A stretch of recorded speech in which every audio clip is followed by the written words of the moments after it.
This was a song shared with me by somebody I know on Twitter, and I think you did a very good job of it. I'll share the link in the comments below, but I'm going to go ahead and hit play.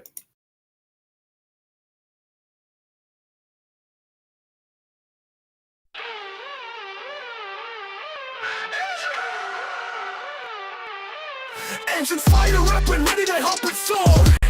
Flight 370 takes off from Kuala Lumpur. Mayday, think lithium ion battery fire. 239 lives and risk situation so dire.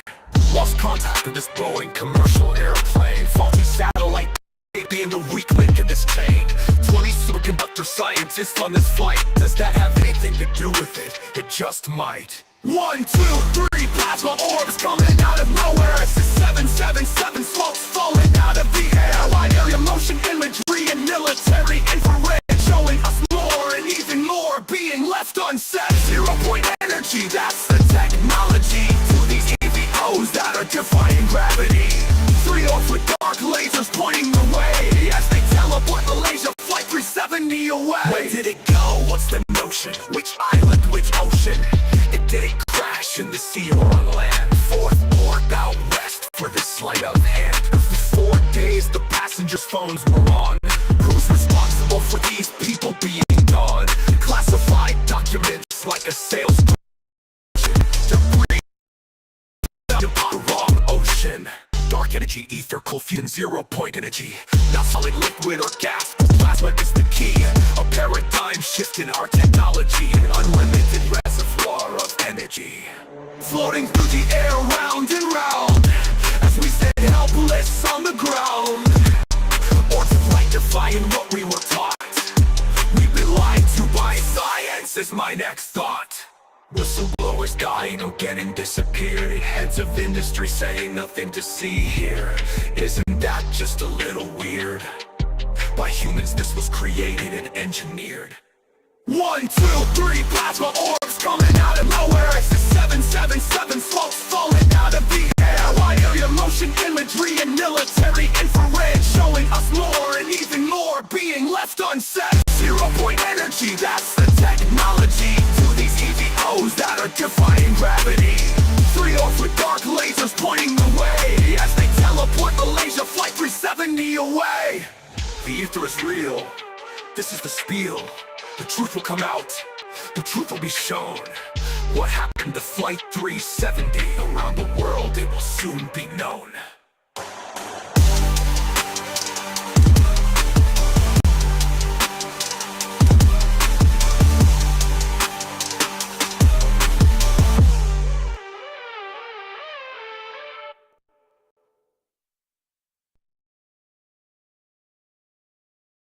I think you did a really good job with that. And what he's talking about, I'm going to go ahead and share a different tab. This guy right here, Ashton Forbes, has done a lot on, and that is the flight MH370. It's a flight that disappeared under suspicious circumstances, and some of the military footage and other satellite footage and stuff showed that there was some orbs circling around it before it disappeared. And so it looks like there's some alternative energy stuff that they've been using that they didn't really let the public know about.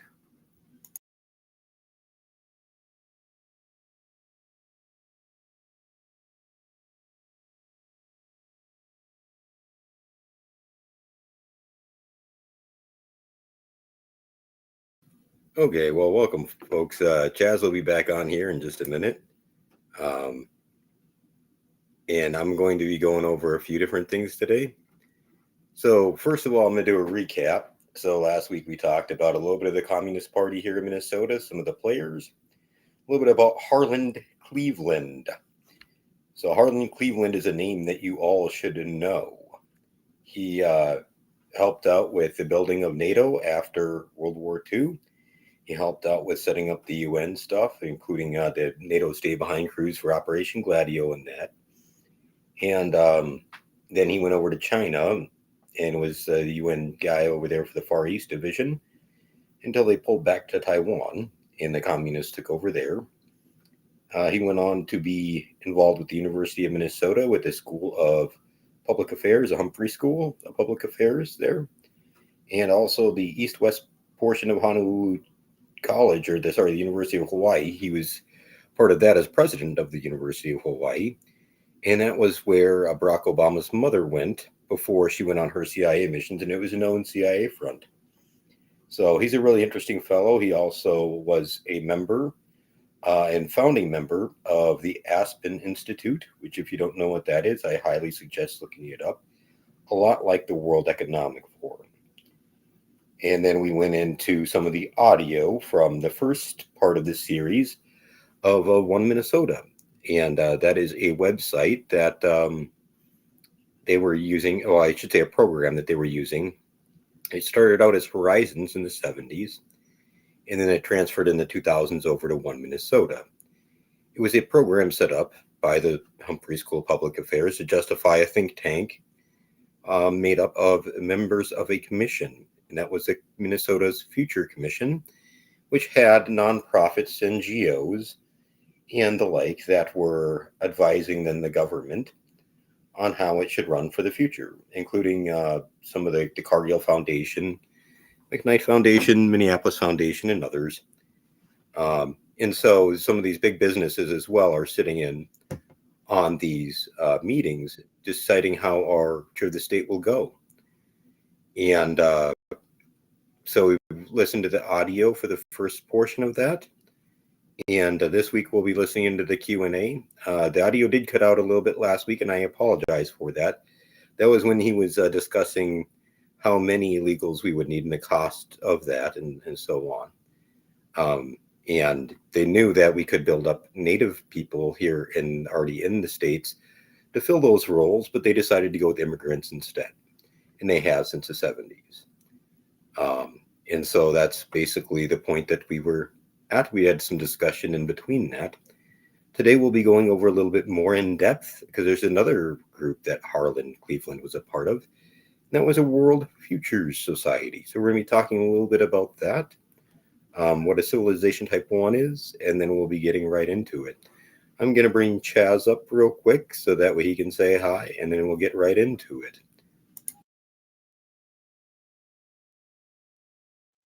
Yo, my bad.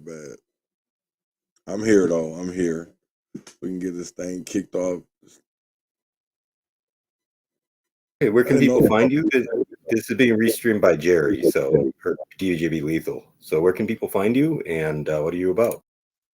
My name is The Urban Conservative. I go by Chaz Neal. You can find me on Facebook as The Urban Conservative. You can find me on TikTok as The Urban Conservative. YouTube, The Urban Conservative.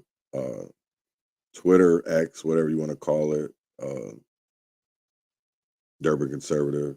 I'm not on Blue Sky. I'm not on like none of this. You can find me on Rumble as The Urban Conservative. Yeah, I'm on a lot of things, but I didn't know that about 370. That's wild. Yeah, that's my wife. Is alternative tech that they have been denying that they have, but it's obviously there. Right. Well, I mean, they deny stuff all the time. You know what I'm saying? It's like as the years have gone on, they think 5150 or whatever they want to call it. Area 51 wasn't supposed to be real, and all of a sudden, oh yeah, you go over here, you're gonna get killed. The government to do this, and then they were starting to, what do they call that? You can release papers or whatever. People can read them; they become public.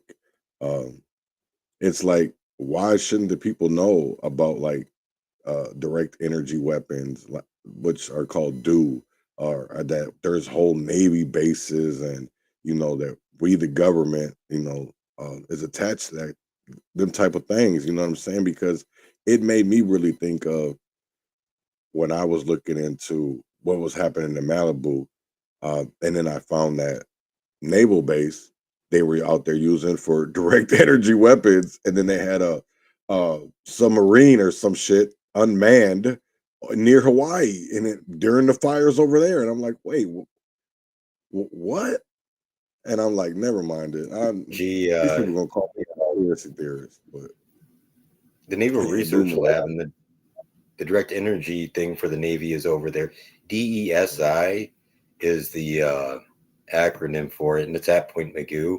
And the Point Mugu range is actually the range that they've been using for direct energy. And Point Mugu is just on the north side of Malibu.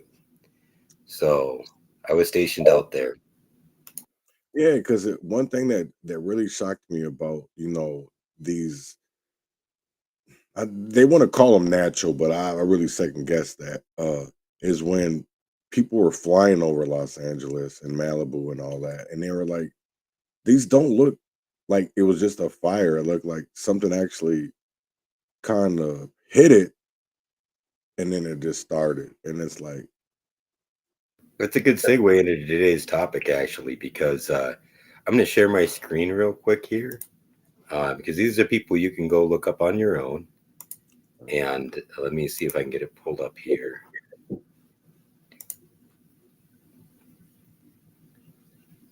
all right, the world future. There we go.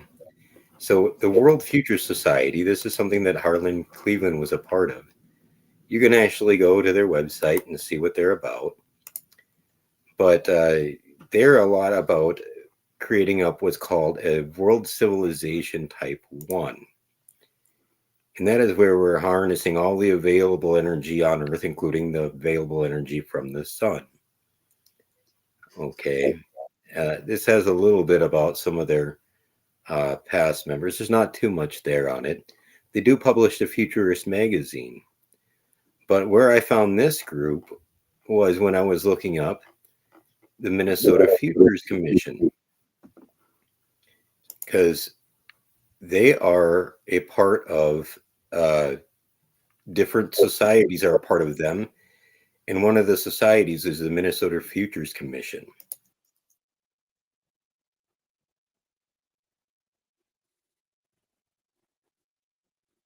And so what they do is they got in with the Humphrey School of Public Affairs, and same thing with these other states, is what they did is they decided to get their schools of public affairs and the university apparatus to be in charge of helping them forecast everything, which doesn't sound too bad when you're looking at, hey, yeah, we do need to have demographic forecasts and whatever else, but long-term trends within the state, they're in charge of. And as we heard from last week's one, from the 2007 time, is that they knew that the population was declining. They knew that there was going to be problems with the workforce, but they decided to just keep on expanding the economy by importing low-wage workers and low-skill workers, replace those that are here. And that's sort of like what happened. So they basically plan these things, however is best for them, trying to get a certain outcome. But the outcome that they're leading to is trying to get us to the point where we are using all of the available resources and basically having a balance with us in nature, which sounds like a good thing until you look at like the Georgia Guidestones, where on there it said that they wanted to reduce the population by a whole bunch. And then like the little ball where they're talking about reducing the human population down to 500 million. So if you have these types of groups getting into, and then for public affairs is propaganda. Eddie Bernays made it, okay, it's propaganda, trying to get you to do something you wouldn't normally do. They work with both the left and the right, and they've tried to guide our state's future. Well, another group Harlan Cleveland was a part of was the standing up of the world weather systems. And I'm going to pause there and see if you have any questions before I get into world weather systems on the World Futures Society or the Minnesota Futures Commission. No, I don't really have any questions yet. It's crazy that we sit here and we talk about World Future Society, and then we have the World Economic Forum.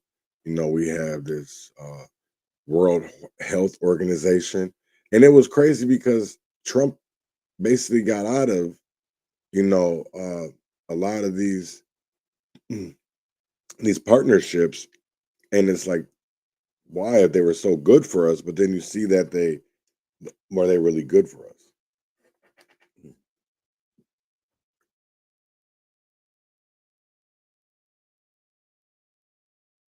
So on here, you can see the World Weather System is part of the World Weather Program. Okay, NOAA was created up, but it's under the Department of Commerce. If you see that up at the top there. So why is it under the Department of Commerce? That gets interesting. And so the World Weather Program is for not only forecasting, but modifying and controlling the world's weather, and it's a UN program. This is right around the same time that they had the treaty where you couldn't use the weather programs in a offensive military manner. So all of those countries had to submit willfully to do it within their own countries. So these countries are actually acting on the behalf of foreign entities against our own government. And Harlan Cleveland's name just ended up being on one of the things when he was discussing on how they could do this when it was being set up. And so this does tie into the Minnesota Futures Commission and that, but also the other commissions that your state has. And I guarantee your state probably does. What they did is they broke down the Minnesota Futures Commission into regional planning commissions. So the regional planning commissions then are set up the same. There's nonprofits and NGOs and stuff like that that are advising then the bigger body in that. But what they do is they hand select those people. So it doesn't give the voters a voice. Instead, it's just these individuals are the ones that are deciding the future of your state. And when you get into the different influences, like, I don't know, Cargill, the reservations with the gambling and that, like the casinos and stuff like that, they actually have a lot of pull in these regions. So I'm going to pause right there and see if Chaz has anything on that. No, I mean, it's everything you're saying is the truth, and that's the crazy part of it is of like, I honestly, we're not taught these things. We're not. Um, people have to go, educate themselves so they understand uh, what is actually, going on, because you can only ignore society or ignore outside of your little bubble for so long before any of this starts affecting you, whether it comes to education, whether it comes to the workplace, it comes to the economy, uh something that you're actually going to care about, and you should have been paying attention a long time ago. So you know come to the race, because it's never too late. You really have to dig. I'm going to actually have to ask the congressional library for some of this stuff from Minnesota, because they've taken it off their website. Like some of the old audio they've taken off and stuff like that. Right. But here is just a preliminary glance at what you find when you look up Minnesota Futures Commission. And a lot of different folks have sat on this. And the thing of it is, it's unelected officials. Okay. And there are individuals like, so there's both Republican and Democrat get together at this meeting each year. Okay. The last one that they had was the final one, supposedly in 2024, that was planned in 2015. But at that, Lisa DeMuth was actually up there introducing one of the speakers. So this is a program that she knows about. Damn. Yes. Wow. This is a program that the GOP does know about. They attend these things too. They like to pretend. Some of them do anyway. Yeah, that's from their program conference. Give me 1 second and I'll pull that up. No, you good, because they like to ignore, or they say that I won't even say ignore, but naive, that, oh, we don't know about these things, and then you end up finding one of their leadership, and I'm gonna say that leadership, names, and it's like, how do you don't know what the left hand is doing, but then obviously you don't care because you're there for an agenda, and that doesn't That's just like, I just want to say this before we damn Lisa DeMuth. Oh, you know what? I do remember that. Oh my, yep, I do remember that. Because wasn't Melissa Hortman the other one? The other speaker? Melissa Hortman introduced other people. Yeah, she introduced other people. Right. Yeah, I do. Both the majority and minority leaders go. Oh, wow. Yeah, I do remember this.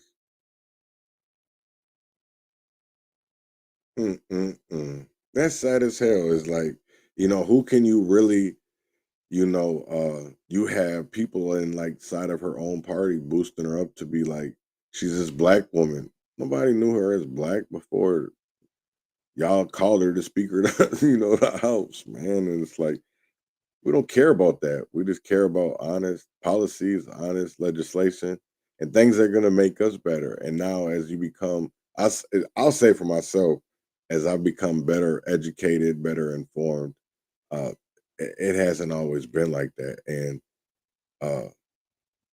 you can't judge a book by its cover. Now, I will say that I think I'm starting to honestly understand what that means. Is the font like people don't understand the fine print, and I don't know her, and so I have nothing bad or good to say about her. I'm just saying she was there, right. and she had knowledge of that, and so did the other. So they had some things. They have both the majority and minority there for these conferences. Right. So it's like, who is, in my eyes, if you're aiding and abetting, then silence equals violence.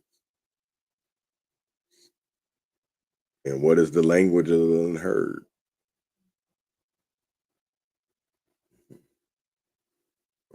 Right here, this is from the Final One Minnesota conference, and you can see right there, it says Final One Minnesota. But if you hover over the tab, this is a screenshot I took. If you actually hovered over the tab, it shows that it was done in 2015. So that's when it was started. Right.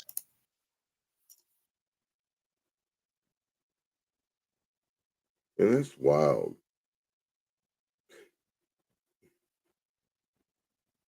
So that's why I understand Malcolm X now when he said that, especially about history. If you don't know your history, you don't understand where you're going. You know what I'm saying? So it's like I totally understand the whole education part of this, because like a lot of these plans that they want to do, just like the 2030 or the 2040 plans, these things they've been designing for years.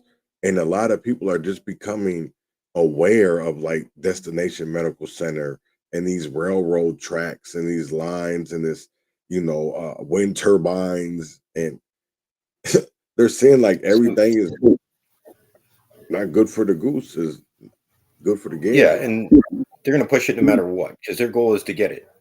Okay, their end goal is the pushing of civilization to where we're using that, and they don't care how they have to get there. And so the thing that is with the weather modification systems and that were put out right around the same time as these guys in 77 was the first one they put online. It was NPR covered it. So it's from the NPR archives. It's hard to find the audio from, because they had one in 77 and one in 84. I believe they had a couple before that, but they weren't recorded. But if you go back to even that one, they talk about climate change in that, and it's on the agenda, as they're basically openly saying behind the scenes that they are getting into these agreements and fighting on whether or not they should have the weather modification system for the whole world. So not only are they pushing climate change, is that they are also behind the scenes then controlling the weather. Well, we've seen that shit, what they was doing in Dubai. You know what I'm saying? Where they make it, when it rained or it looked like it was going to rain, they made sure it rained. You know what I'm saying? They can control the weather. And I'm like, wait, so y'all told us that was fake. That wasn't, real. And then even when it came to like those chemtrails, they I don't even understand none of that. There's a weather modification company out of Minnesota that does it, And we're going to get into the Q&A session, and then we'll go over this stuff afterwards. Last week, we basically let them talk for a bit, and we paused it and then I messed up by trying to go back and forth on the screens. So we're going to go through probably the first one for sure, and then halfway through the second one before I pause it for comments in that. But we're going to see in their own words how they're planning these things. And this is in 2007. But it's interesting to see how they planned on how this state would go.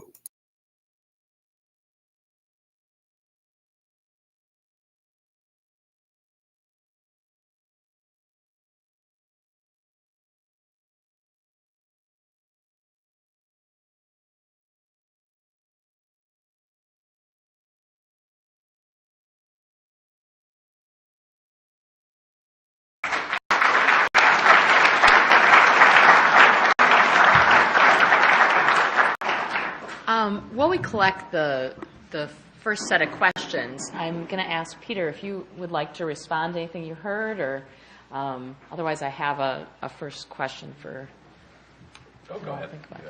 Well, and maybe we'll answer this at the end because I don't want to put you on the spot. But I think that when I heard each of you speak, you each referenced other thinkers in terms of folks who are writing or speaking about the issues of the day.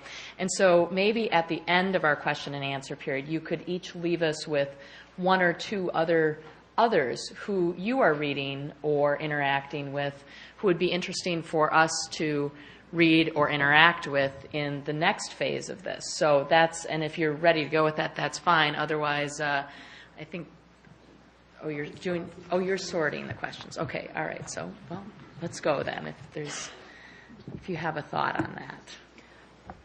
Well, I've already referenced Tom Friedman, and I know it's easy for somebody to become kind of a celebrity status, and then you sort of diminish the value of what they have to say. And also he's been very outspoken both for and against the war, and so that somewhat is undermining perhaps everybody's paying attention to what he says about globalization. But and again, it affects things. Our son just got back from Iraq, so let me tell you, it does affect things. But I read Tom Friedman. I read a lot of Asian newspapers. My own limitation is while I'm taking Chinese, I can't read it well enough to read Chinese, but I read the Asian Wall Street Journal. I read the Asian Times. I am most interested in Asia and what it presents to the future. I read The Economist, which I think is a great weekly look at the rest of the world. I try to listen to the BBC when I can. One of the great benefits of traveling is that you get outside and you see your own country through the eyes of other people. And so I think the greatest thing you can do, even though you have to wait in line and never take shampoo anymore, I just urge everyone to travel. I think the worst fallout of 9/11 is that we are becoming more and more fearful of each other, and that does not bode well for working together to solve global problems. First, I think it's good to get the facts versus the partisan view of something on demographics and that. So I think it's important to go to a nonpartisan body and get facts that are important to your business. I think that is critical in running it. The second thing, in any business, it's good to get close to your customers. If you have an employer in your district, get to know that team, get to know those employees, and what it takes to grow that company in Minnesota. First step in any business is getting to know its customers, what do they need, and one of your customers is the companies that you represent. And second is the educational institutions that you represent. There are challenges, and one of the great economic engines we have, for example, we are sitting in it today. It's the University of Minnesota. It's a great economic engine.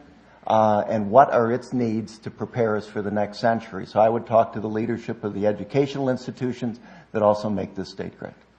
I will also add, you're going to be too busy to read this during the session, but when you get out of the session, you might want to think about it.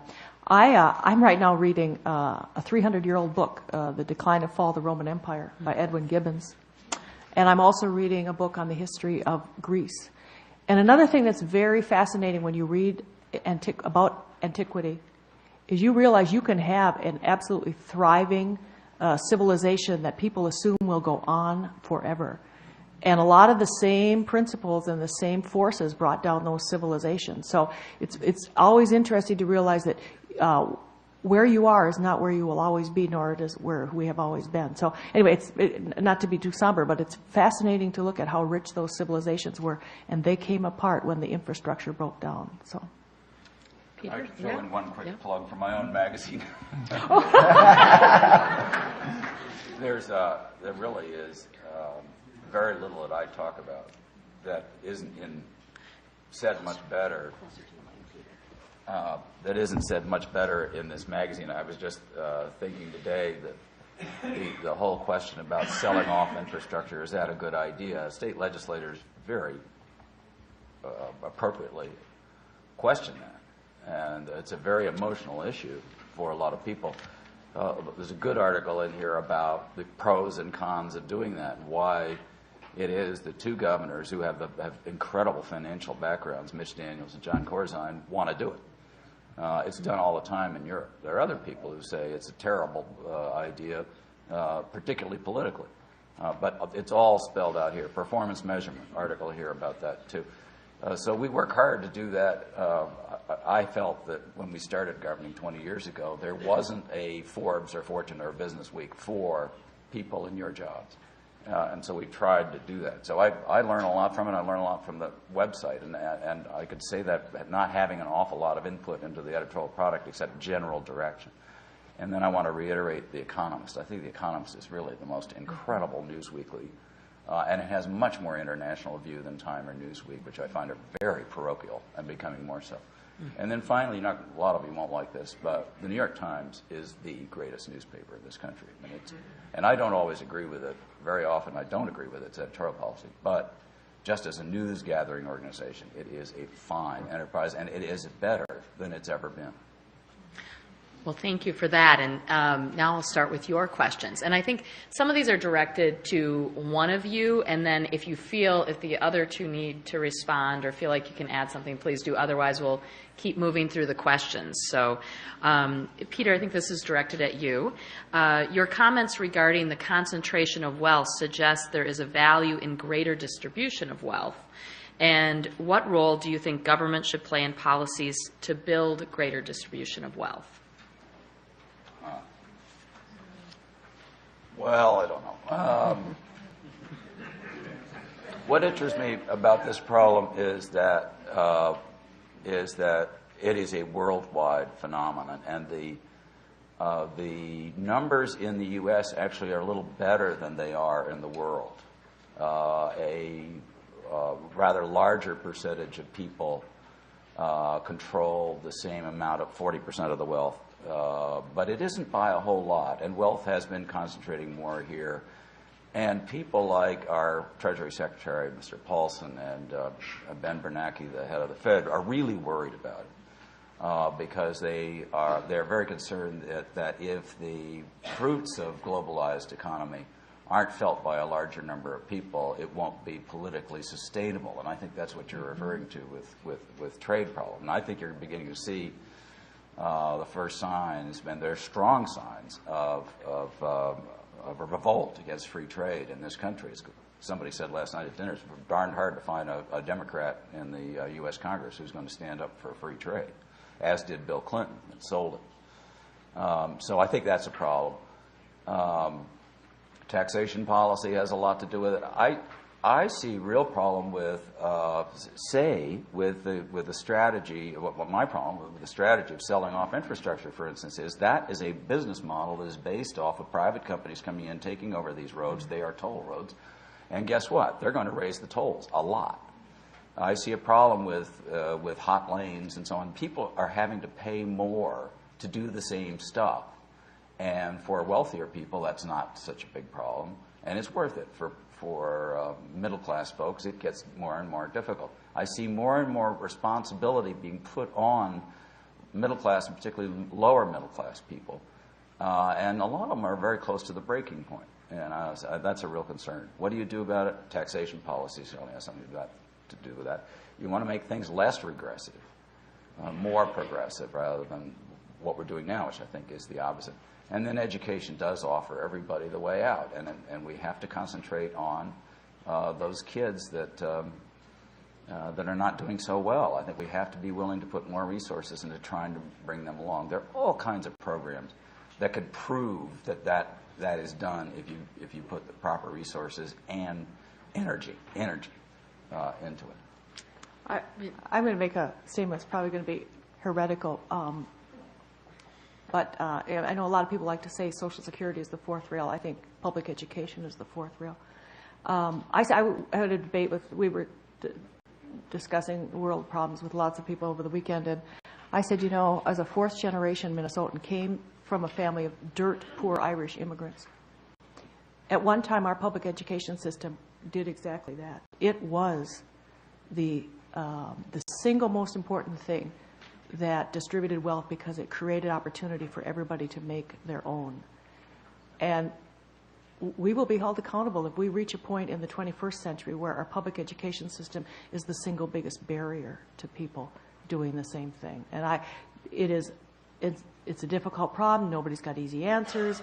But if we produce an entire underclass that has no hope or optimism, there's no reason why radicalism won't come here and be just as appealing to the people who don't have any hope here as it is in every other corner of the world. So anyway, I'm a big believer in create the opportunity for people to make their own wealth as opposed to letting people live in a hopeless world and then trying to redistribute at the end of the process instead of at the beginning. But anyway. I was going to pause it there for 1 second and see if Chaz has anything to say on that, because some of the stuff that they're talking about are things that me and Chaz have said too. Well, yeah, and it's crazy to me is like to hear, that there was people before, I guess, us like, Ron Edwards and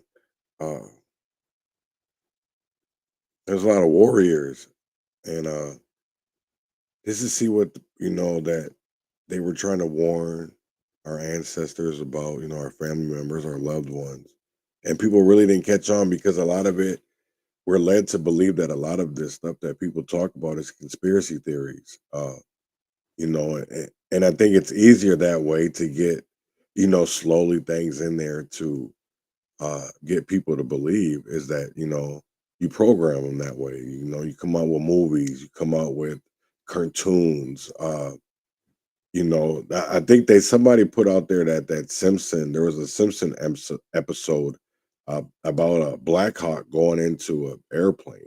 And I'm like, wait, what?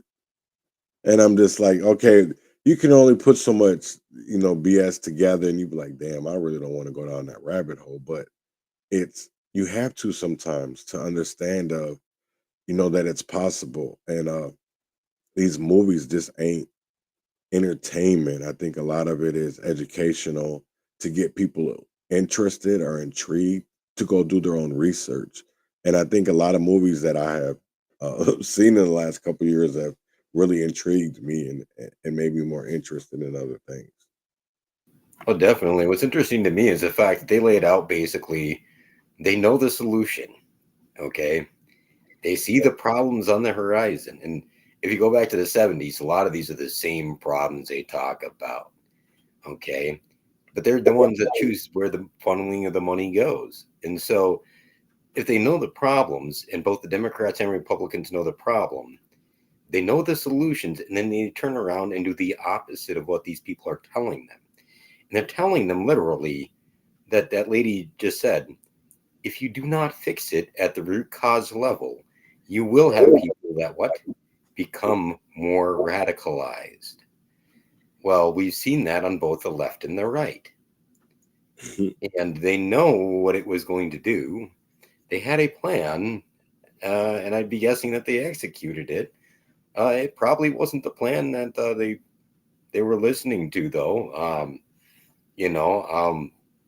I'm not saying everything that the Humphrey School does is good or bad, but these people obviously had some sort of care to bring up the demographics and stuff back then. But they're also planning the future of the community. So not everybody that's planning the future is necessarily a bad person.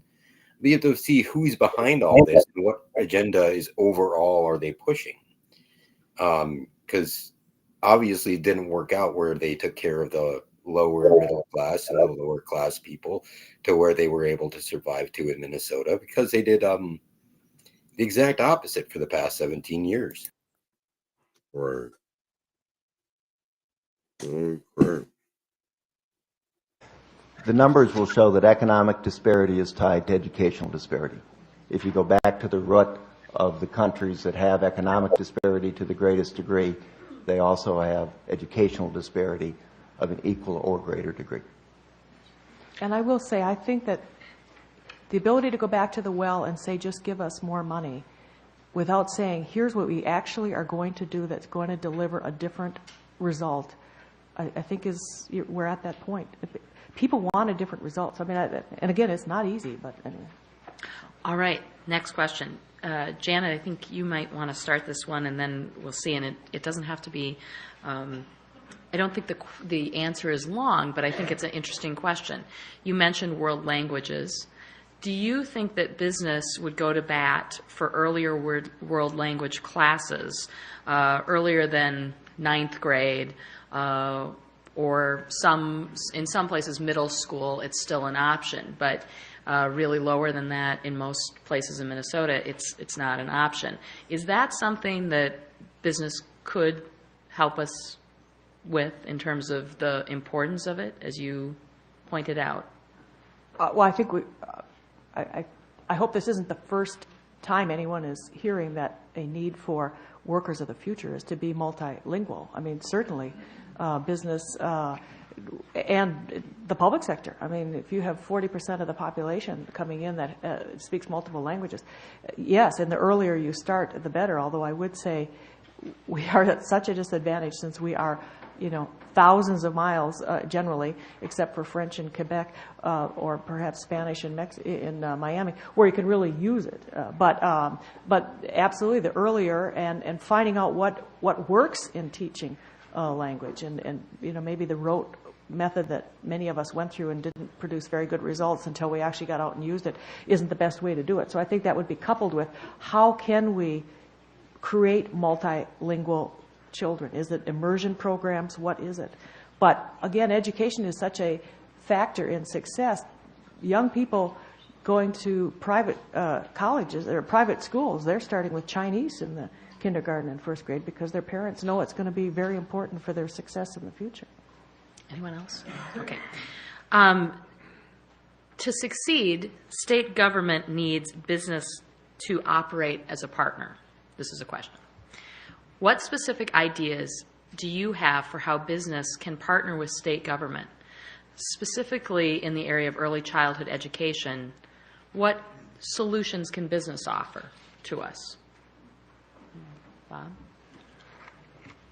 Well, I think the first thing in any relationship is you got to know each other. I go out of my way to make sure that I have contacts on both sides of the aisle with people that I think are committed to this state. So the first thing is, if you don't know people in the members of the Minnesota Business Partnership, et cetera, create a forum where you can get to know them. They create a lot of jobs in this state, and that's the first step. The second step, and the business community is behind this, pre-K, getting kids ready for kindergarten is good business. So when you have good business, make sure the numbers support that. And number two is when you spend the money, show results. If you're going to invest in something, make sure it's measurable, because that's where your business partners come from. They come from investing and then showing results at the other side. So if you're going to make an investment that's important, make sure that you demonstrate the effectiveness. Anyone else? Oh, the one thing I would add is include people from all sectors. I think academia has something to offer too, but academia, public sector, and private sector together in planning on how to approach the issue, because the tendency is to want to have a global, pardon the use of the word at today's meeting, but a global solution. The tendency is, well, if we're going to do it, then it's got to be for everybody, and then we have to have 300 pages of rules, and then we, and And we tend to lose the concept of let's start small, do an innovative test site, let's see what works, then let's expand it. But we do come out of the industrial age where it is all for one and one for all, butter knife approach to problems. And then that tends to allow the status quo to say, see, it didn't work. And then it breaks down. So I think one thing would be to work with people from the private sector on, you've been through a lot of change. I mean, you're going through what all of us in the industrial economy went through in 1970s when Toyota came knocking on our door. And we know what it's like to go from bureaucratic to small and nimble. And so try to learn from each other. One thing I've noticed is that there's a big difference between the business community in Washington, representing the business throughout the country, and the business communities in regions and cities and metro areas. The former U.S. Chamber of Commerce, I think, is ideologically very rigid and very dogmatic. The chambers of commerce around the country are totally different. They are becoming one of the great progressive forces in this country. It is the business community in Alabama, in Northern Virginia, in Colorado, and so on, that are becoming some of the most progressive forces in the state. And they really could care less whether they're Democrats or Republicans, or liberals or conservatives who are running things. They want certain things done. And education, starting with preschool, is very, very top of the list. And they are willing to contribute money. They are willing to back candidates who support it, and so on. I'm seeing that as a real trend around the country, one that's very, very positive.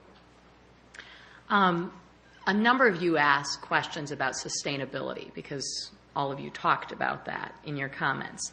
And so kind of packaging a couple questions together here.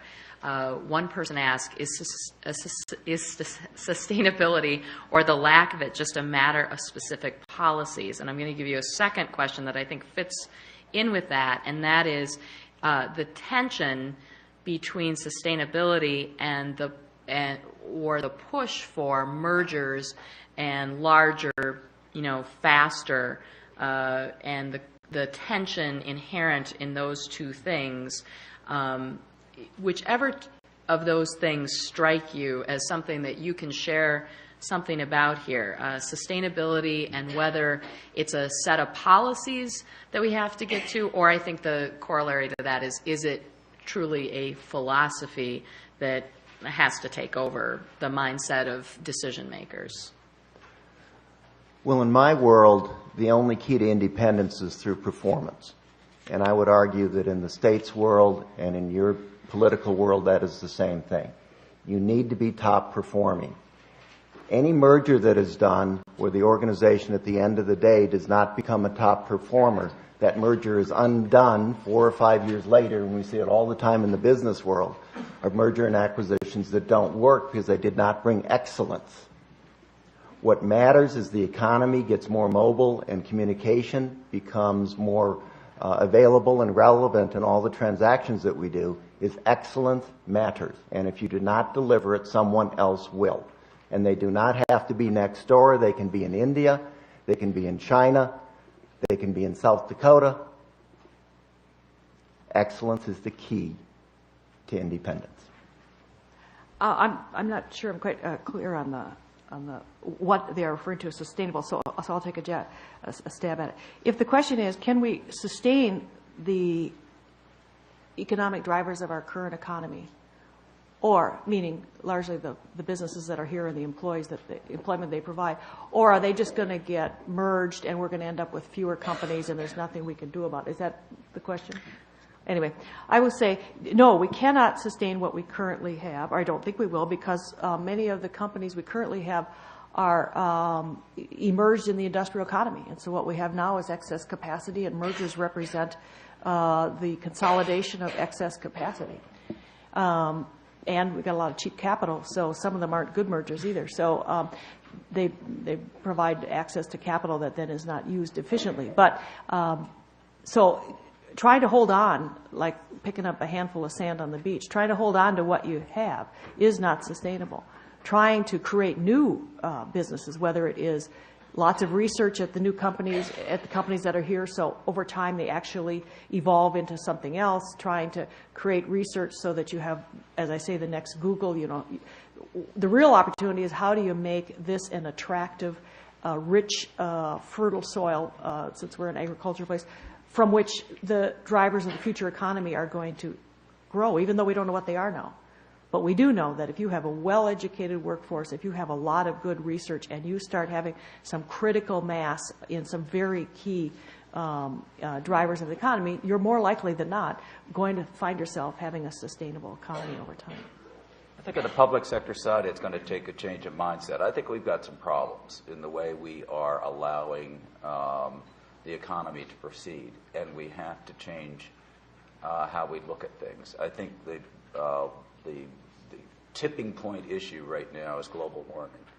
You can argue for it or against it, but I think the debate is over. When you see companies like Shell Oil, whose chairman the other day came out and said, this is a real problem, we're not going to fight the science on this. It is happening. Carbon dioxide is soaring in the atmosphere. The planet is heating up, and carbon is a problem. When you hear that, you hear it from General Electric, you hear it from Hewlett-Packard, you hear it obviously from the insurance industry and other industries. You know that something's going on. And I think that the public sector, public policy in a way is lagging. And in part because it's so darn complicated. But the way we are allowing growth to proceed, the way we are allowing living patterns to happen, the way we are allowing development to occur, the way we are not really tackling an overall question of the carbon economy, of automobile use, all of those things. There are answers, and we better start coming up with them soon. They involve stuff like planting trees. Our cities used to have many more trees than they do now. Now we're starting to get back at it. There are a lot of cities that are on massive tree planting programs.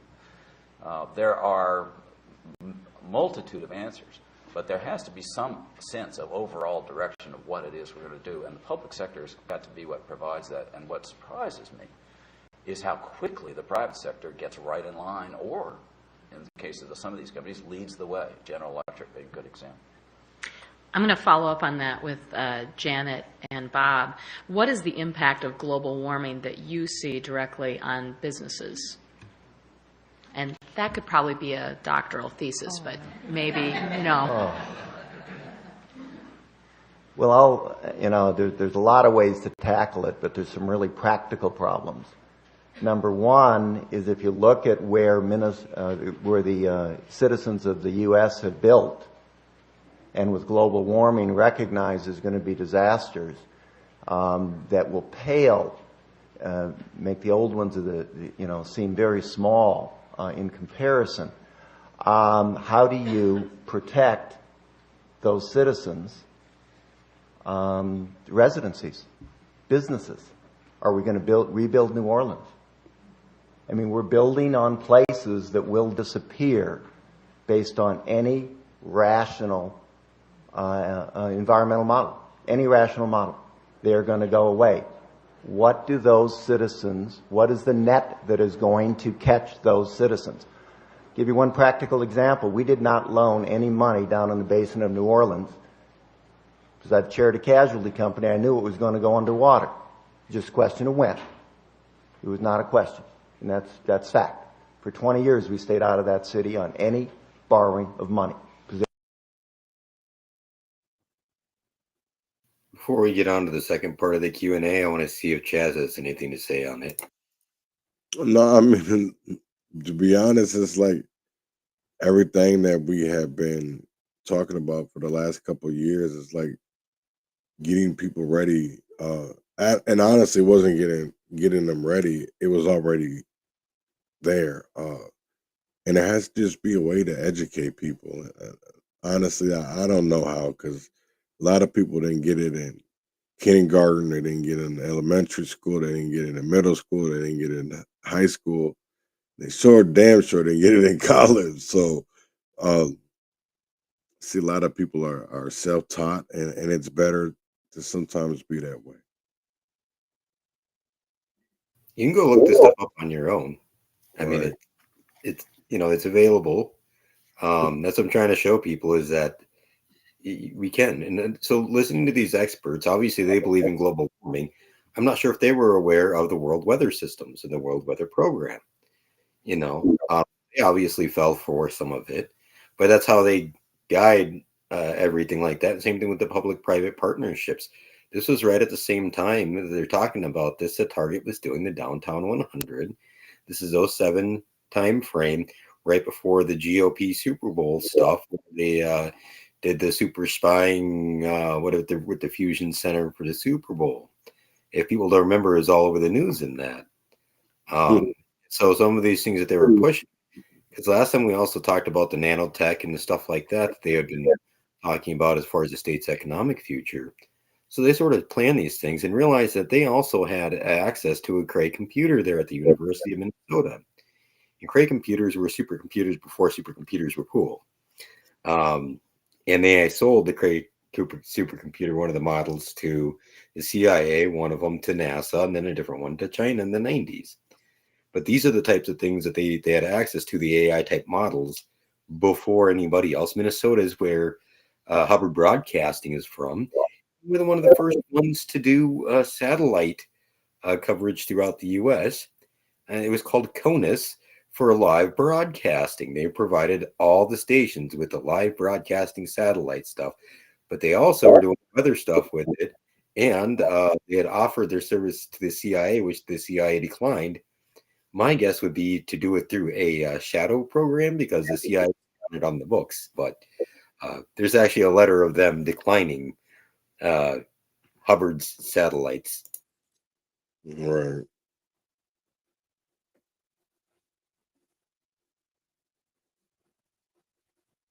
They know that, that energy is their biggest impediment to success. So the great opportunity, if we could become less dependent on fossil fuels, reduce our geopolitical problems. It could be a huge opportunity, but it is no small endeavor. You do not just nibble around the edges on it. Make one other quick point. I think this is an area where bottoms-up policy making is actually working. The United States government doesn't really have any policy on global warming and refused to sign the Kyoto Treaty. I actually don't think that's so awful. I don't think the Kyoto Treaty is a very good treaty. I think what matters is that we do something, and I see a global warming strategy that is beginning to develop because of state and local actions. There are 200 cities in this country who have signed on to an agreement to do something about it, and there are lots of different things that they're doing. A county right next to us, Arlington County, just announced the other day all kinds of actions that it was taking. States are doing it. California has passed the most radical bill, but a bunch of other states are ready to sign on if it can pass the court tests. If the California plan can pass the court tests. Again, Arnold Schwarzenegger doesn't think in small ideas. But I see a policy that's developing, and at some point, Washington will say, hey, that's sort of interesting what they're doing. Let's make that a national policy. And I think that's eventually what's going to happen. And whether we sign on Kyoto or not is not a particularly impertinent question. I will say another principle from business that applies here probably is the first one to market with a really breakthrough, innovative idea usually garners the most rewards from it. So there's a huge incentive to be innovative and be the first to crack a nut. And you may not have all the answers, but anyway, so there's an opportunity there. There are three things that are left to ask that I think are worth, prioritizing out of all your great questions. And some of you have huge questions that I think the panelists should know the respect that they have by the quality of the questions asked. So I'm going to do one narrow one and then two broad ones, and then I think we'll be just about ready for the break. So from a business perspective, or from a broader perspective for Peter, what are your views regarding immigration? Each of you referenced the issues of immigration and how they impact our economy, and the need to give immigrants a pathway to citizenship. I'm kind of practical. We're all immigrants. We all came from somewhere. The key is the infrastructure to make the citizens that come to this country productive. You cannot accept immigrants without the safety net to provide the services to make them productive members. Any economy that's happened at, it will eventually destroy the economy. So immigration is more about what we do when people arrive than about an immigration policy, because you cannot say we're going to take everyone and then not invest and make them as productive as you can, because that's a bigger problem. From a workplace problem, I don't know anybody that's been in a nursing home recently or had construction done on their house recently. We have a very productive and valuable resource in this state and in this country, and sending people home just doesn't make a lot of sense when we have a lot of good work to be done in this state and in this country. Those are personal views. The Minnesota Business Partnership actually doesn't have a big point on immigration, but those are my personal and business views. I'll put my Securian hat on there. Well, I fully acknowledge that it is a very complex issue. I think some of us should be willing to acknowledge there are some issues that are very complex and don't lend themselves to sound bites. I do think that we need to have a work-based immigration system. I mean, we have an immigration system that was set up in the early part of the 20th century, based largely on what part of the world you came from. It isn't at all based on the intellectual capital needed to drive the economy and where do we get it. I think we have as big an issue with who we don't let in at the top end of the intellectual capital spectrum as we have with who we let in without actually giving legitimate work permits on the bottom end. And so neither one of them are good. So I think we need a total overhaul that's based on what does this economy need and how do we fill those needs, rather than having a law that nobody obeys and then building cynicism, particularly among our labor and blue collar part of our economy, that it's just big business that wants cheap labor, as opposed to what's the labor and intellectual capital needed to drive the economy, and let's make the rules fit the need. But anyway. I think it's the single largest failure of the last Congress. I think it's overall the worst failure in Washington. This is not an area like global warming. You can't have policy bubble up from the bottom. It is happening. Lots of states are passing immigration laws. They're mostly restrictive. They're not taken in any context. And it's usually stuff like, immigrants can't get education, they can't get health care, blah, blah, blah. This is really a nutty way we're approaching this. There is no strategy. We should be saying, what does our economy need? What does our society need? That's what we're going to go get. And then the questions of amnesty and so on, I don't know whether the answers are exactly, but for some immigrants anyway, you do want to offer some incentive. For a lot of them, it turns out they actually don't want it. They want to go do their work, get the money, and go back to Mexico. I'm just going to pause it there for 1 second, because this is stuff that we've been talking about. And, you see what's going on with immigration right now. The education and medical stuff, how much that's costing the state. And what did they say? We need to make sure we do it correctly, to where we're not just letting everybody over, but then again, we're not overly restricting it either. So what they did instead is they decided just to flood everybody they can in here, drop them here, and say good luck when they give basically no advising the community about these people or these people about the community. And oh, by the way, there's issues with using the bathroom with discrimination because sitting on the same toilet isn't correct for them. So a lot of times they I'm not saying the Hispanic, but some of the people from the Muslim world, they're not supposed to sit on the same toilet and that. So sometimes they stand, right, and they use water to clean themselves rather than toilet paper. Not quite a bidet, but it's more like a pitcher of water. And then I know that the female product stuff, sometimes there's blood that gets on the seat too from that. And that's been a big point of contention. That small little thing up here has caused a lot of discrimination and problems on both sides. So have we been doing it right? No. Can we do it better? Yes. And did we listen to any of this advice? No. What did we do? And what has it gotten us?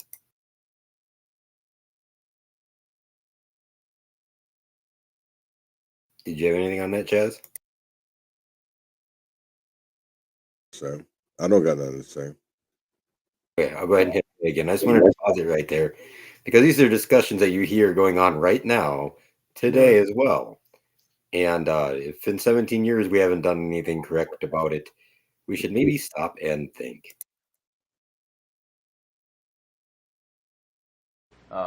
So, I mean, I think a lot of this is a very complicated question. A lot of it's not very well understood.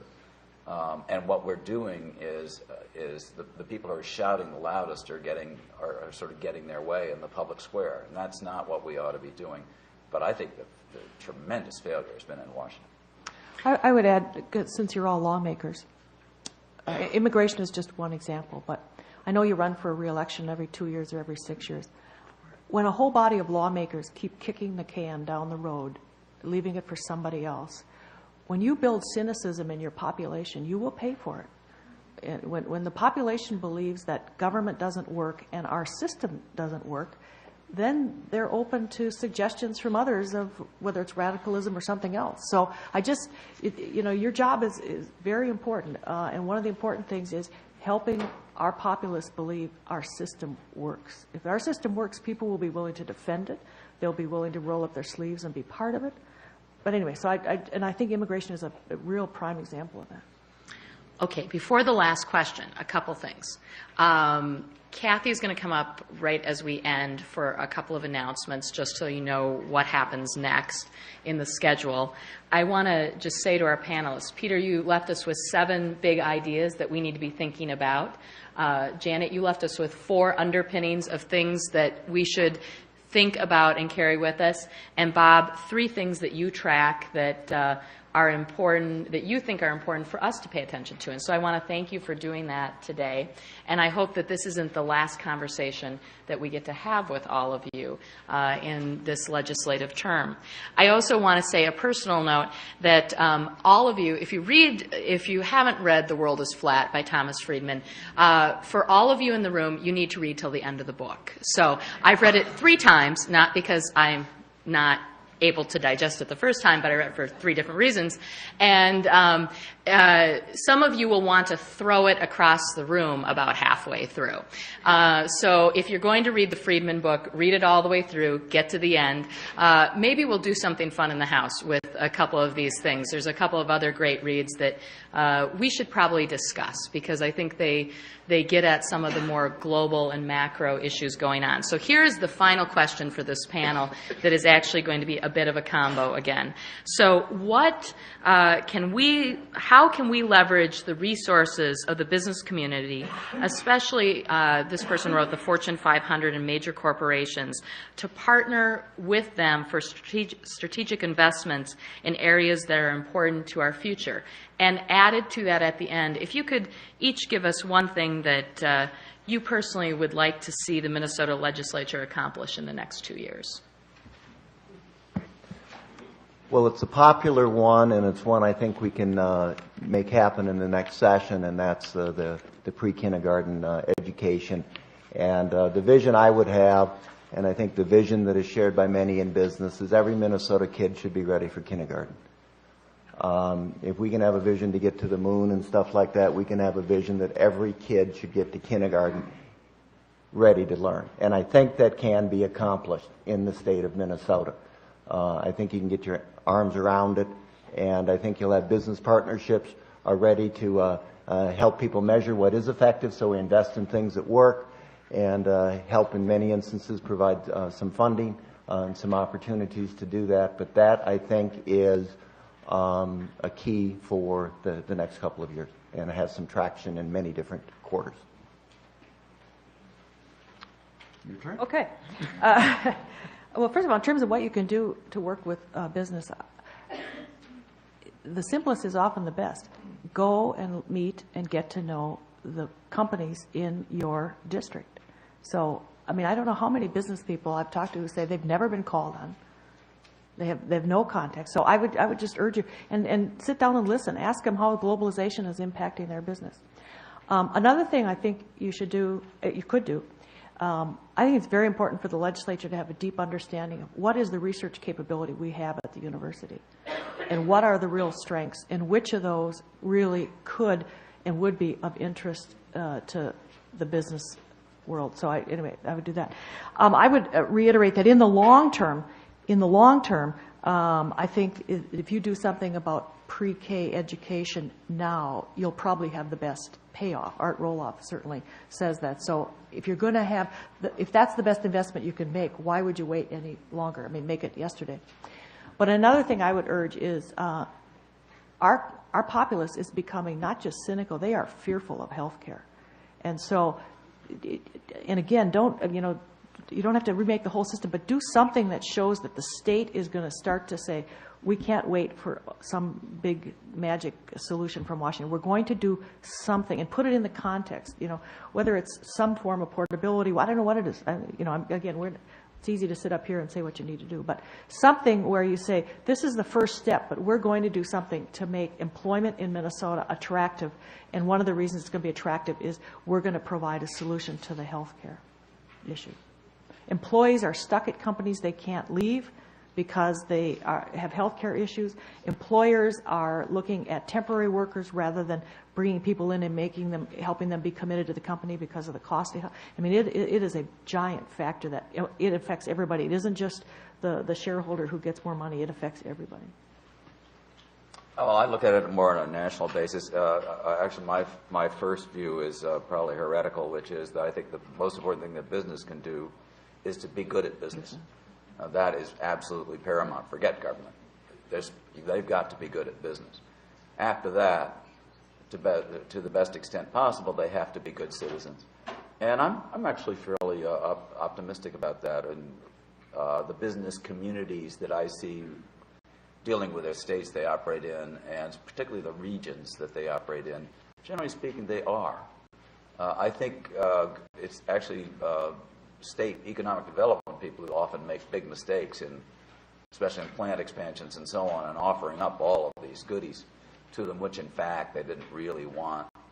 Sometimes companies take advantage of that and so on. So there's sort of a contentious relationship, and I think the states sometimes are a little bit too willing to sort of roll over. But generally speaking, I deal with because I'm publisher as well as editor, I deal with a lot of companies, especially in the high-tech area. And I'm very impressed at how much they like doing business in the government sector because they see it as a way to do good as well as to do well. And they, even though government business is by far a lower margin business for them, they like getting involved in it, and they are pretty good at it. And I think we do need to be more creative about how we can take advantage of business knowledge, wisdom, and know-how, because many, many companies are willing to offer it up. I have one last idea for you. All of you are going to spend hours and hours in committee meetings, and I'm so glad you're willing to do that. I would just ask, it's not what you can do for business, what you can do for the state. As you sit in those hours of committee meetings, ask yourself, what's different than what we were talking about 10 years ago? Ask yourself, how much of our time in these committee meetings is spent talking about why we can't do something? What are all the institutional barriers to making it happen? And try to change that dynamic around to, well, okay, what would it take to make it happen? I mean, and that, because all of us that have had to lead major change know what it's like. Much more time is spent protecting what's there than innovating for what could be there. So anyway, I would just urge you to think about that. Let's thank the panel.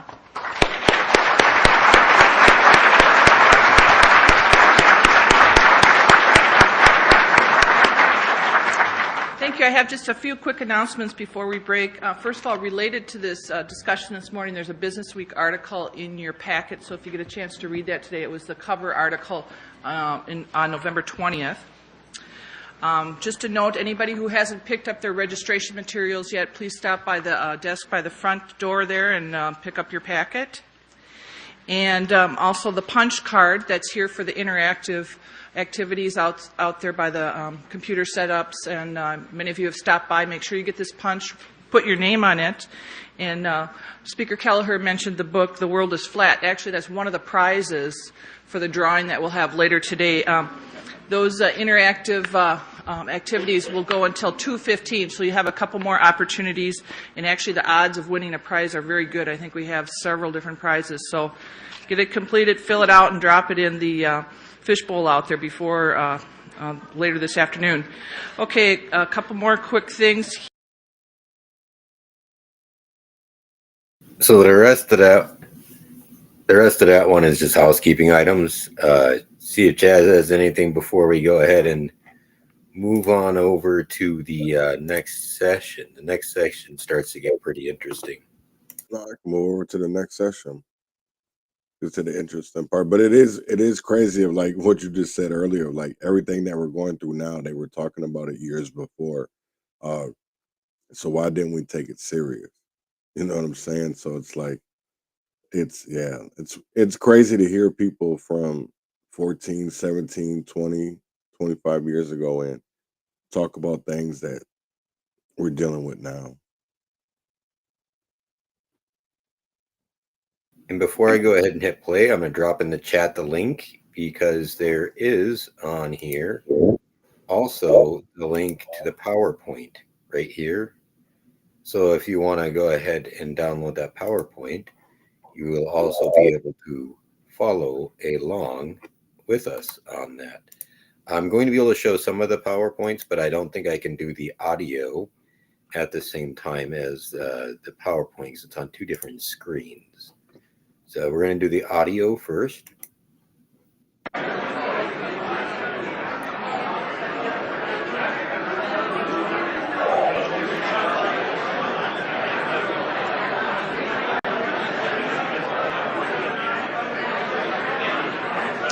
Come on in.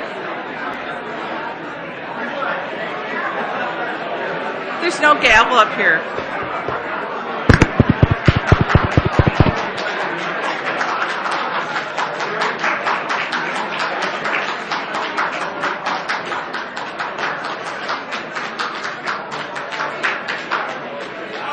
Thank you. There's room down front, and I've been told that it's cooler in the seats in the front. So if you think the room's too warm, come on down front.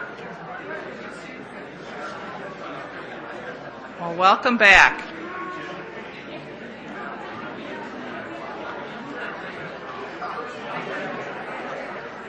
Welcome back. Sounds like some good interaction out there. I see some people already completed their little cards. So good odds for the drawing.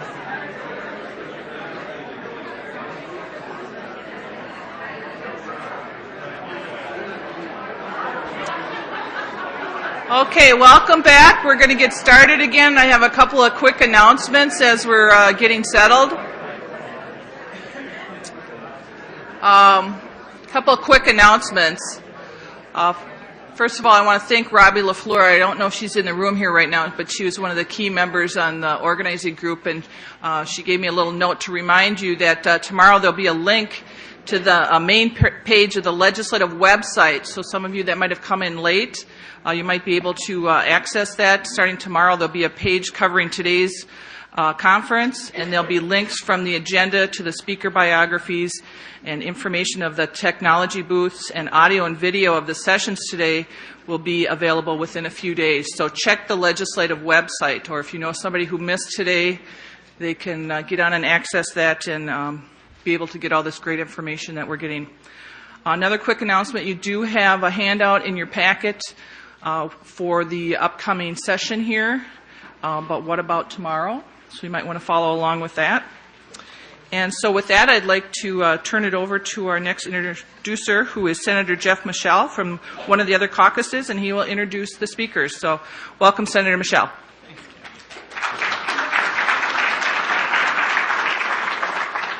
Good morning. This is a Minnesota crowd. Well, what could be more exciting than a demographer and an economist. Yeah. Ellen Anderson just said, politicians. Well, all kidding aside, I actually think this might be the best panel of the day, and maybe one of the best panels or discussions that we can involve ourselves in for this year. We're about to set on a course to put together a 2-year state budget. That's our constitutional and statutory duty. That's important. Our terms of office put us into a mind frame of 2 years, 4 years. But as our earlier panel suggested, there are some big changes coming our way. Some authors have called this a demographic tsunami. Others have talked about the coming generational storm. And I think it's really important for us to think beyond this next budget that we're putting together and to think about our kids and our grandkids. And the Tom and Tom Show, otherwise known as TNT, they put on a similar performance a couple years ago, and it actually inspired the formation of the 2020 Conference, a bipartisan group of legislators that thinks it's time and wants to talk about what the retirement of the baby boomers is going to mean for our jobs, for the state budget, and for our kids. Now, let me put a Minnesota number on it, and we've stolen this from TNT. By the year 2020, we will have more retirees than kids in school. More retirees than kids in school. Think about what that means for our state budget. If we don't start planning for that kind of demographic now, in the year 2007, I don't think we're going to want to be around in 2020. So I was excited to see that we have Tom Gillespie and Tom Stinson on the panel for you to hear from this morning. They've updated what we originally heard a couple years ago. And I would just challenge all of you to take on a mindset, at least for this morning, that goes beyond 2 years and goes beyond 4 years. I hope you'll consider joining the 2020 conference, but more importantly, I hope you'll use what you hear this morning as an overlay on what you do as a state policymaker. So with that, I'd like to formally introduce Tom Gillespie, the state demographer, and Tom Stinson, the state economist.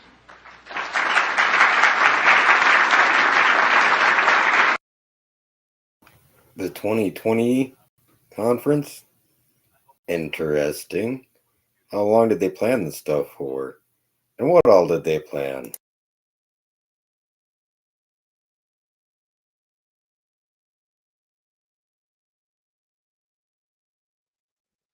Crazy as hell. Hop into part 2 unless you have anything. No, go ahead.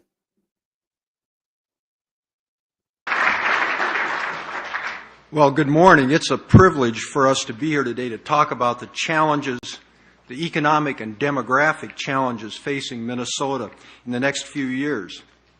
And I've got to confess that we're both a little intimidated, too, because we've spoken to a lot of groups over the years, but we've never spoken to a room filled with as many people who can actually get things done as today. And there are policies that need to be put into place to deal with the challenges that we see facing the state over the next few years. We have a single presentation. We're going to alternate back and forth quite a bit, but it's a joint presentation, and we make it a joint presentation because it's things that we both believe in. It's not my thoughts, it's not Tom's thoughts, it's our thoughts, it's our concerns that we're talking about. It's our shared professional opinion. Now, this morning in the first presentation, there were 7 big ideas, and then there were 4 items of concern, and then there were 3 factors to look at. We have 3 factors too, and the factors are pretty easy. And if you're just going to take one thing away from this presentation, here's what you should take away.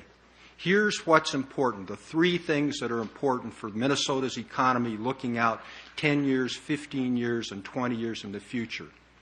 Productivity, productivity, productivity. That's what we're going to be talking about, and that's what you need to take away from this. Now, I'm going to start out with a quick view of where we are today. And it should be familiar to some of you because you've heard this before. But there are two reasons why we do this. One is because it's a good story, and economists, practitioners of the dismal science, don't get to tell good stories very often. And second, it's hard to get where you want to go if you don't know where you're starting from. So with that, now, the question is, have you got the clicker? Yeah, okay. Okay, let's start. And the bottom line is we're starting from a position of strength. We've gone from a predominantly resource-based economy to one that's a manufacturing services-based economy, a diversified economy. Now, we're going to have to make a transition again, but we've made an enormous transition in the last 40 years. And at the same time we've made that transition, our economy has grown faster than the U.S. average. Our economic growth rate has exceeded the U.S. average, and I'll talk about that a little bit more in a minute. Our population growth rate has been stronger than most states in the Frost Belt. And we rank with the leaders on many social and economic indicators. Now let me show you just how strong Minnesota's economy has been. Personal income per capita is what economists would say the best measure of the standard of living in a state is. And if you look at that on that basis, in the 1960s, we were at 95% of the U.S. average. Today, we're 108% of the U.S. average. In the 1960s, we ranked 25th among all states. Today, we rank 9th. Personal income per capita grew at an annual rate of 6.6% between 1960 and 2005. The U.S. average was 6.2%. We grew almost 0.5% faster, compounded annually. And since 1960, personal income per capita has grown faster in Minnesota than in all but 11 states, and almost all of those states were states in the southeast.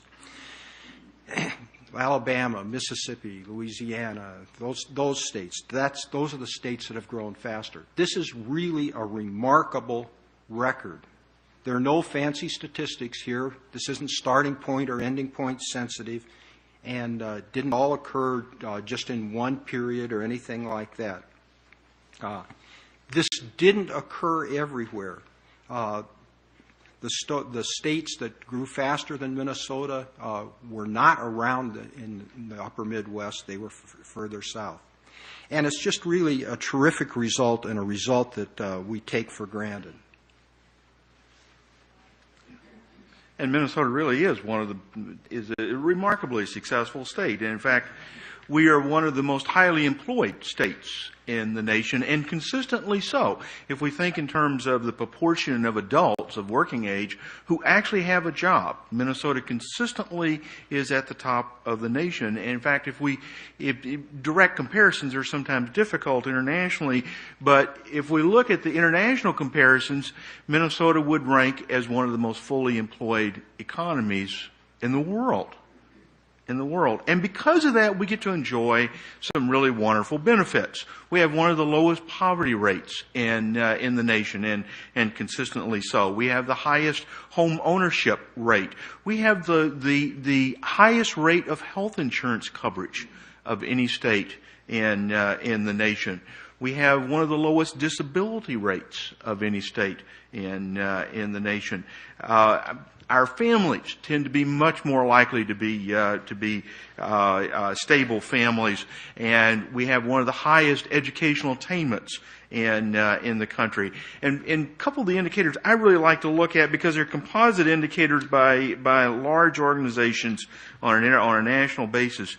The Annie E. Casey Foundation consistently ranks Minnesota as one of the best places in the nation to raise children. And the United Health Foundation consistently ranks Minnesota as having the best health access and health outcomes in the nation. We are a really successful state. I'm going to pause it right there just to say that there are disparities in how this is played out. He's talking about overall statistics because, as we heard about in the last one, is that there are disparities in how this is played out in Minnesota. So keep that in mind as they talk about the future and the plans.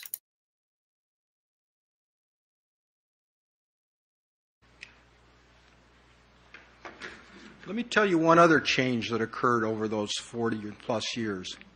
Education in the state. In the 1960s, less than half of the workforce in Minnesota had a high school degree. More than 90% of the workforce in Minnesota now has a high school degree. It's a pretty amazing change when you think about it. Now, there have been some other pretty amazing changes, too. This is what's happened to the structure of the state's economy. This is the percentage of output in the state coming from various sectors. And there are a couple of things that stick right out at you. One is, in the 1960s, we were a resource-based economy. Almost 20% of the output in the state came from the resource-based sectors, agriculture, mining, forestry, and the associated manufacturing, food processing, paper, lumber, and wood products. Today, we're down to less than 6%. The other thing that's happened is that the services-based economy has grown, and it's grown enormously. We're more than 22% of the economy is in the services-based area. Now you can say those may not be good jobs or those hamburger flipping jobs, but they're not hamburger flipping jobs. The services-based economy is healthcare, one of the real growing areas for the economy. So this is the good news. The good news is that Minnesota has been performing well. But not all Minnesotans share in this prosperity. We have many and growing regional differences in income, education, health, and health access. Some areas of Minnesota are declining in population. Some areas have been doing so for a very long period of time. We have some groups in our population that have lower incomes, lower educational attainment, less access to health care. Not everyone shares in the kind of success that we do enjoy. We got concerned about this, and we thought we should take a look at it a little bit and see what actually has gone on regionally in the state. So one Friday afternoon, we sat around for a few hours and decided we were going to draw some boundaries for regions in the state. And everybody knows that rural Minnesota is not homogeneous. Everybody knows that it's not a one-size-fits-all area out there. And so we drew some boundaries again. Came up with 5 what we ended up calling as rural plexes, and 1 metroplex. And the metro area here extends really from the St. Cloud area clear down to the Rochester area, as you can see. Now, when we look at this, we can see that there are some significant differences between the rural plex, or the rural plexes, depending upon how you want to make a plural of a word that we made up, and the metroplex. Now, okay, there we go. One of them's in per capita personal income. Per capita personal income in the metroplex is almost 50% more than in the ruralplex. Now, there's a difference in cost of living, too. Housing is a lot more expensive in the metroplex than in the ruralplexes. And so that may not be a totally appropriate statistic. It may not reveal fully all of what's going on. But look at what's happened to population growth. That's an important thing, too. And there are other differences. The percent minority, percent with less than a high school education, percent with higher education degrees, and the percent below 150% of poverty. and we see huge differences in population growth around the state. The Metroplex has continued to see particularly strong growth, particularly in the suburban ring. And in the suburban ring around the Twin Cities, 6 of the counties in Minnesota, Isanti, Chisago, Scott, Carver, Wright, and Sherburne counties, are in the top 100 fastest growing counties of the nation. This is a remarkably growing area and a very vibrant and strong economy. We've also seen strong growth for a long period of time in the Lakes area of north central Minnesota, particularly the Brainerd-Baxter area up to approximately Bemidji, and then over to Aitkin County, and increasingly the Pine County area. But then in some of the areas in northern Minnesota, western and southwestern and southern Minnesota, we've seen some areas of much slower growth and some areas of long-term population decline, particularly in southwestern Minnesota, where we've seen population decline. And the way this happens is it's generally the younger people who move out of the area, creating very old populations. The life experiences that people have in different areas of Minnesota can be radically different. Well, there's one thing that's interesting when you divide the state up into Metroplex and Ruralplex. Actually, there are a bunch of things that are interesting, but being an economist, I'm always interested in income and what's happened to income. And what's fascinating to me is that if you look at this, what you see is that in terms of income growth, the rural plexes haven't lagged the state average in general. What you see is that the statewide average of growth was 7.1% over the period 1970 to 2000. The Lakes area, 7.2%. Up north, 7.4%. The Northwest Valley area, 7.2%. And the metro area is 7.2%. Now, there were 2 areas that lagged the state, southwest and southeastern Minnesota. But if you look, even southeastern Minnesota, which was 6.9%, grew as fast as the national average. This is really a remarkable result for a state. It's not to say that we shouldn't have done better, and it's not to say that we couldn't have done better, and it's not to say that we don't need to do better in the future, and we're going to talk about that in a minute. But still, we're starting from a position of strength. And we're starting from a position of strength because we had some really far-sighted private and public leaders 50-plus years ago who made decisions, put policies in place that laid the foundation for the record of growth that we've seen. What they recognized was that there were challenges brought on by the baby boom, and they made wise investments as to how to deal with that. We argue that education and the state's commitment to education has been a key contributor to the state's success over the past 50 years. Well, we've come a long way, but here's the real question. What about tomorrow? And here's Tom to talk a little bit about that. And one of the things that's already come up about tomorrow is a subject that perhaps many of us are familiar with, is aging. Now, aging, as it turns out, is a pretty normal thing for people. I do have to explain one of these demographic, mathematical, I hope there aren't anybody here with math anxiety, but it's one of these demographic mathematical theories that we have is that most people, on average, age somewhere in the neighborhood of 1 year every 12 months.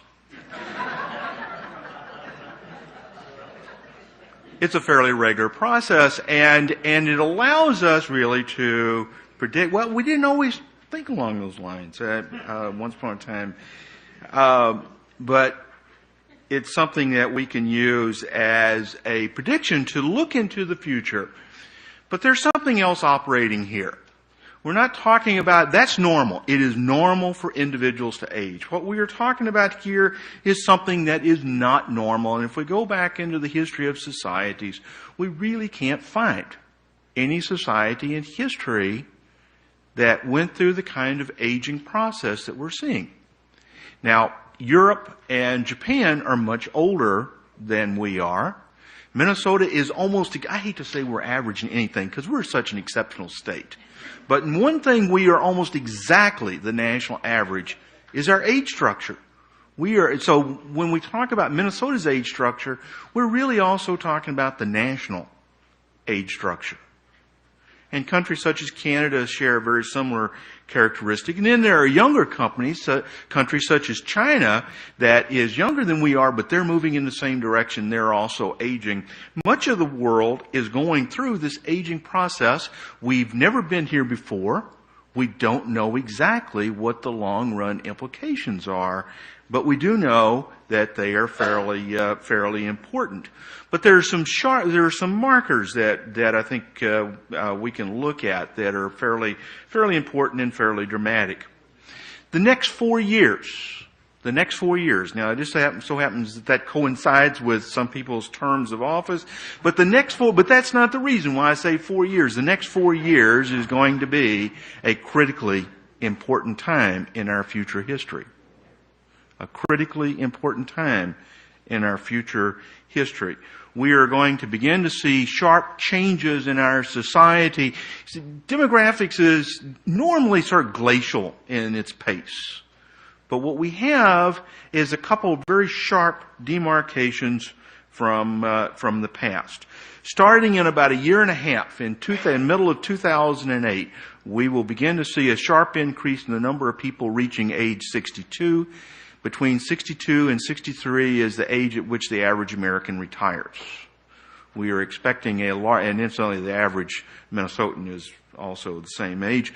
We are expecting to see large increases in the number of people retiring at that time. And then in 2011, that's 4 years from now, 3 years and 50 weeks, not to make too fine of a point of it, but the first wave of this very large boom generation begins to turn 65. How do we know they will begin to turn 65 then? Well, it's the 1 year every 12 months thing. We're pretty certain that, and we have a pretty good idea of about how many people we are going to be looking at. And so over the next decade or decade and a half, we are going to see a large increase in the number of people reaching retirement age, while the increase in our population of prime. I'm just going to pause it for a second here, because this is really important, what he's about to say. It looks like Chaz dropped off of here. I was going to see if he had any comments last few minutes on. We're probably going to go another 5 to 7 minutes. If he ends up happening back on, cool. If not, we'll go for a little bit longer. I'll do my summary, and then we'll go from there. But this is pretty key to what they have done if you listen to what he talks about. Prime working age 16 to 64, is going to grow ever more slowly. And the number of children in K-12 education has already begun to decline, and we will see virtually no change in the number of children in K-12 education over the next decade and a half. And the number of young people of higher education age, which has been growing fairly rapidly for some time, will begin to decline beginning next decade. Changes are already being noticed in the future. Let's look a little bit more closely at that 18 to 24-year-old age population, because I believe that's an especially precious age. An especially precious age.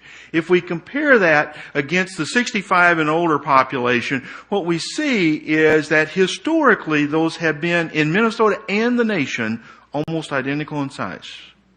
Almost identical in size in population. They're beginning to diverge now. The 18 to 24-year-old age population is not quite growing as rapidly. In 2011, the divergence begins to accelerate as the number of people reaching age 65 begins to skyrocket, while the number of young people of 18 to 24-year-old age is fairly flat, even declining in some years. Now, why do I say these people are particularly precious? Well, these are the young people that will be the business leaders of tomorrow. They will be the legislators and the governors and presidents and other leaders of tomorrow. They will be our scientists and engineers.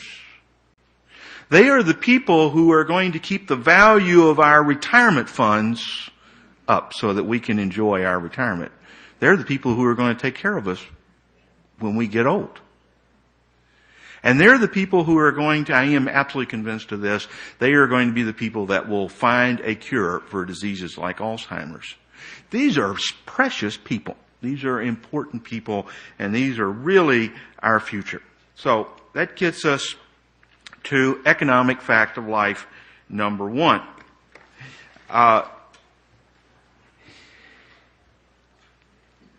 Some of you probably had a 2-semester class in economics, and it probably bored you to death. And so let me just give you the entire course in about 2 sentences. And this is basically most of what you need to know about economics. There's only 2 ways an economy grows. Only 2 ways. Having more gold is not one of them. The Spanish found that out a long time ago, after they came to the New World. There's only 2 ways an economy grows. You either increase the number of people making stuff, or you increase the amount of stuff each person makes. That's it. There are no other alternatives. Now, just a second, Tom. I've got to defend the economics profession here. You need to go to school more than a week in economics. Okay. If you go to work the second week, or go to school the second week, what you find out is this: that if the ratio, and we're going to get into a little math here again, but if the ratio of workers to residents decline, if you're going to stay even, if you're going to stay where you were, you've got to have that productivity increase. And what are the implications of the results that Tom had here? The implications of the demographic results are that we are going to need to increase productivity just to stay even. Now, it's that simple. We need more. We're going to have fewer workers supporting the population, and there will be no increase in our standard of living unless we have productivity increases. Now, let me show you just real quickly here. Oh, there we go. A pattern that's a little bit disturbing. This is something called the dependency ratio. And what it shows is the proportion that we have of workers to the number of workers supporting, the number of people being supported by each worker or by 100 workers. And what you can see is that we have the smallest dependency ratio over the next few years, and then it's going to go up. The implication is that the dependency ratio is going to start increasing, that we're going to need further increases in productivity just to stay even. These are really the good times. These are the times when we have the opportunity to do something about that productivity. And one other aspect of this is that if we look back in history, we can see that the dependency ratio in the past was actually higher than it will be in the future. But the difference is back in the 60s and 70s, that higher dependency ratio is because we had more children.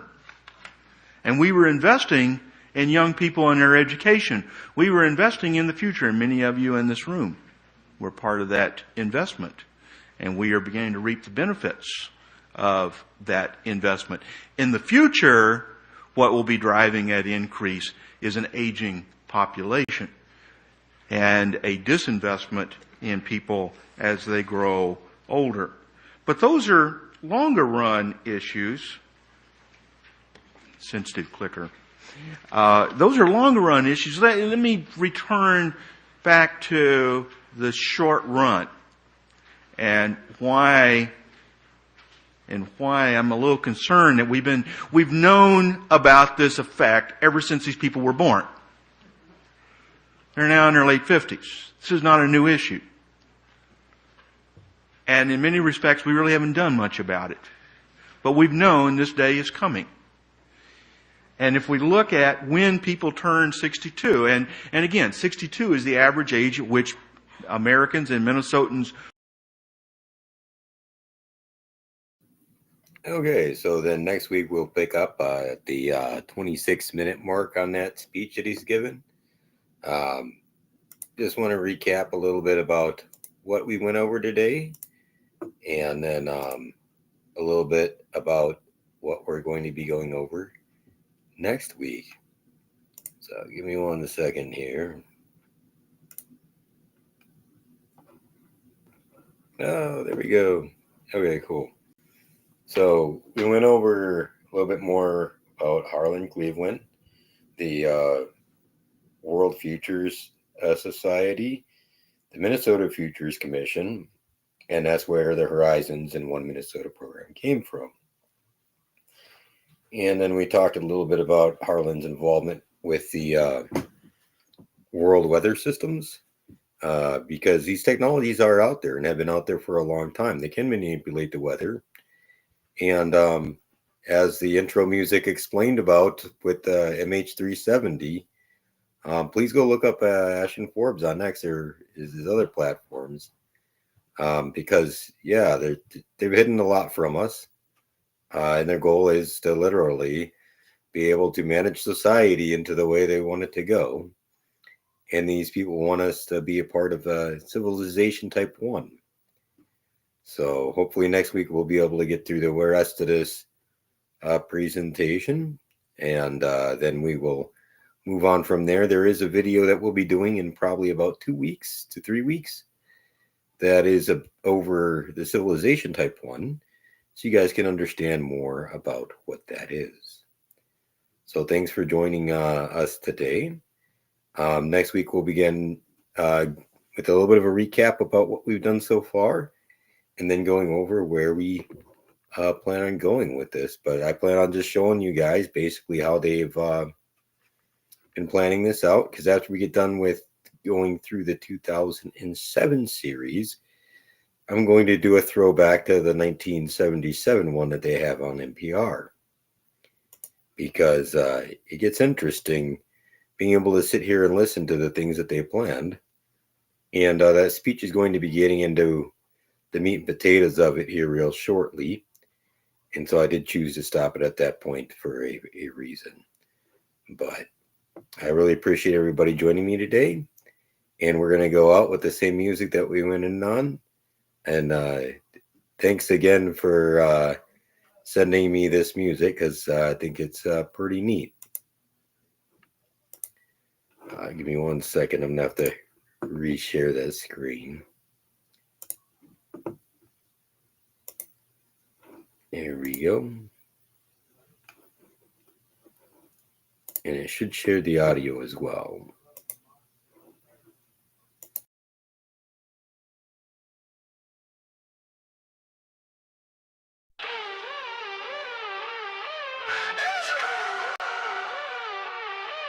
Engines fire up and ready to help it soar. Flight 370 takes off from Kuala Lumpur. Mayday, dangerous lithium ion battery fire. 239 lives and risk situation so dire. Lost contact with this Boeing commercial airplane. Faulty satellite data being the weak link in this chain. 20 superconductor scientists on this flight. Does that have anything to do with it? It just might. 1, 2, 3 plasma orbs coming out of nowhere. It's the 777 smokes falling out of the air. Wide area motion imagery and military infrared showing us more and even more being left unsaid. 0 point energy, that's the technology to these EVO